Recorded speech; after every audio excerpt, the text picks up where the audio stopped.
Welcome to Coffee with Carrie, and let's talk today a little bit about getting out of your comfort zone. I think that so many people don't want to push themselves out there, get out of their box, what makes them comfortable, and have that feeling of, ooh, this feels different to me. It's a little bit uncomfortable or scary. But I caught myself saying the other day to somebody, and I made myself laugh.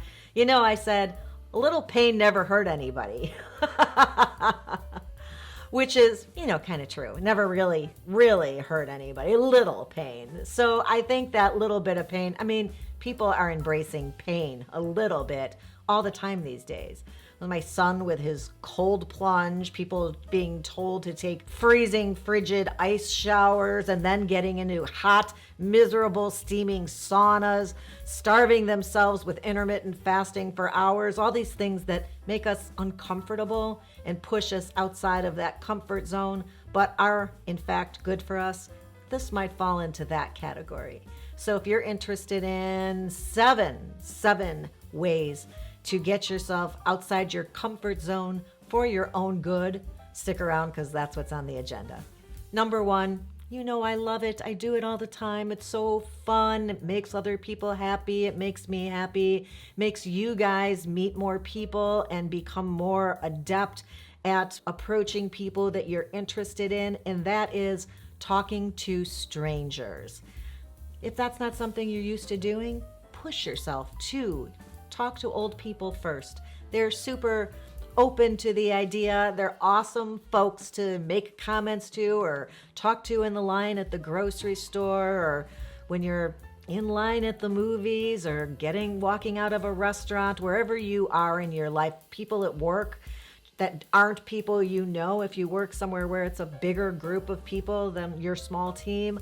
I just think that if you can get accustomed to talking to people you don't know when you are not considering them a romantic possibility, it becomes much easier to talk to strangers that you are attracted to. And this may not be your thing. You could be like me, perfectly comfortable talking to anybody, anywhere. I walk around lighting up everybody's day. I do. I try to. I do it on purpose. I want people to smile. If they're not looking like they're having a great day, I'll say, a great day to be alive, isn't it? Smells beautiful out here, or look at the sun shining, or I'll compliment them on their shirt if I think it's cute. I'm always sincere in what I talk about, but I'll make it a point to ask questions of people in the produce department or ask somebody's opinion in the store. I just try to be a ray of sunshine, and it brings me pleasure. It makes me happy, and I feel like it might do the same thing for you once you're used to it. So give it a try. Number two, for those of you who are not thrown into a tizzy thinking about talking to strangers, if it's something you already do, see somebody you're attracted to or think looks interesting, somebody you might want to share a cup of coffee with, ask them out. Just do it.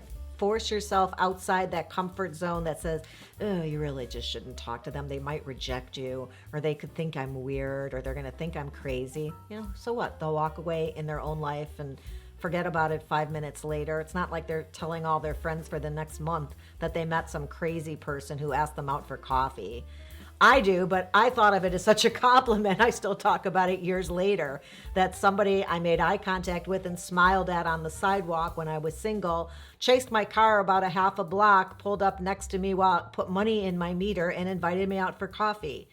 It happened to be that I was not available for coffee, but I was single, and had I had time, I might have gone. But short of chasing somebody's car, if you do see somebody asking them for their number or starting a conversation, and if they seem pleasant enough, saying, hey, this was fun, would you like to grab coffee sometime? And they say, yeah, well, here's my phone, give me your number, get it all ready for them, or I don't know, jot it down, have them jot it down on a piece of paper or a napkin. So number two is asking somebody either for their phone number or if they just want to get together casually. Number three, I know you don't always trust these people. Not all of you trust your friends and your family to set you up, but beg them to set you up. If you take every advantage to be introduced to somebody new, you're meeting more people. And you know what happens? The more people you meet, the more chance you have of meeting somebody with whom you connect. It betters your odds of finding your next romantic partner by a bunch. So Don't turn down those opportunities. In fact, go after them. Plead and beg your family, your friends. Can you think of anybody that you think might be a great fit for me? Do you have any friends that you think might get along with me really well, that I might really like? Anybody you know single and dating? Ask those questions and say, hey, give them my number. What's the worst that could happen? You end up spending an hour talking to a person you didn't know and learning a little bit about them, and it didn't turn into something romantic. Whoop-de-doo. Number 4 is, everybody talks about, oh, she had walls up. She's very guarded. Let your wall down. Be vulnerable. Be open to meeting somebody and not coming with preconceived notions or thoughts and generalizations about who this person is, or thinking that you know how this person is going to act or how this is going to turn out. Just leave your baggage and your preconceived notions and ideas somewhere outside the door and go in with an open mind and an open heart, ready to live in the moment and meet a person without having to know ahead of time what it's going to be or who they are going to be, and allow yourself to be surprised. Viewing every date and every person as a fresh slate, starting new with somebody new, is really helpful and to your own benefit.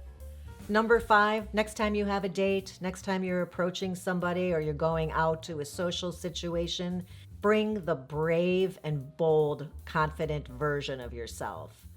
Bring the version of yourself who is outgoing and can talk to people. We all have that in us. We all have all of those different parts to our personality. And maybe it's not something you bring out very often, but make a deal with yourself that the next time you're being social, choose the parts of your personality you want to bring and focus on and show to the world, or at least to this other person who you might be interested in. I just one day wanted to just be a different version of myself. I had just been in a funk and I thought, you know what, I'm just going to pretend that this is the new lobotomized version of myself where all the junk has been removed and I'm just keeping the good stuff and taking that out with me into the world. And I had a really fantastic day. So whatever games you want to play or things you want to tell yourself or how you want to talk to yourself ahead of time, just make sure it's positive and it's in your own best interest, because we don't need to write ourselves as the victims in our own stories. We want to write ourselves as the hero. Getting outside your comfort zone. How about on this next date, if you are feeling attracted to this person, that if you don't usually kiss on the first date, kiss this person. Just be bold about it. And if they go in, you don't have to put a hand up or turn the cheek.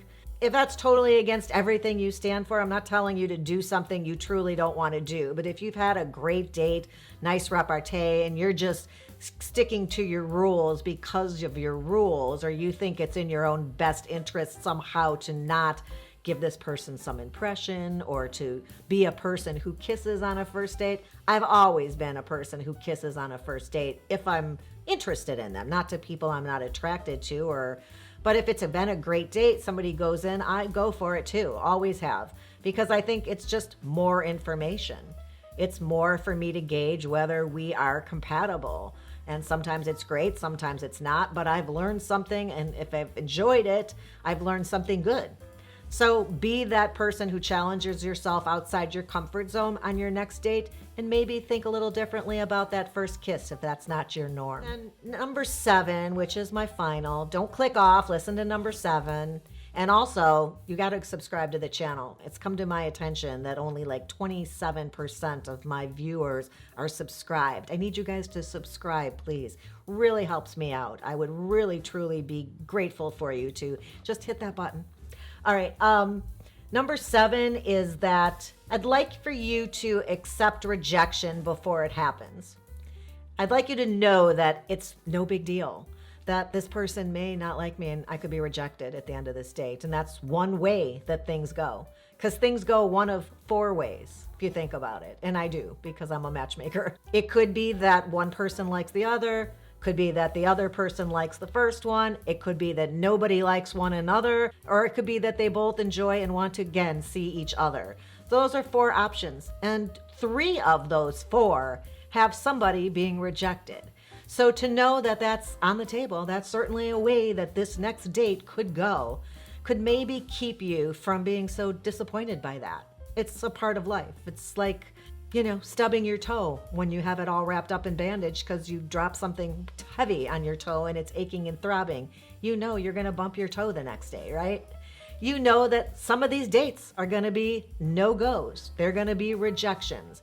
And if you can't handle that, then you're not handling 75% of the dating possibilities. And this really is just a mindset. So just flip the switch and remind yourself that you're going to find out if this is the 25% date. If this is one of the 4 options and you both like each other, and what a special thing that is, that you would want to both see each other again, that's fantastic, but there's really only 25% chance that that's what you're going to get. So being prepared for that mentally, knowing that it could go anyway and that you're going to be very grateful and really happy and surprised if it is a yes match, as we matchmakers call them. All right, those are my 7. I hope you found those interesting and are helpful. Mom says if you did, you should probably give the episode a thumbs up. See, that's what she's saying. And if you want to hit that ring bell, then you're notified every time a new episode goes live. I appreciate you stopping by today, and I'll look forward to the next time. Until then, though, have a good one. Man and woman. The man likes the woman, but she doesn't like him. This one, the woman likes the man, but he doesn't like her. She does. They don't like, neither one of them like. A date can go one of 4 ways.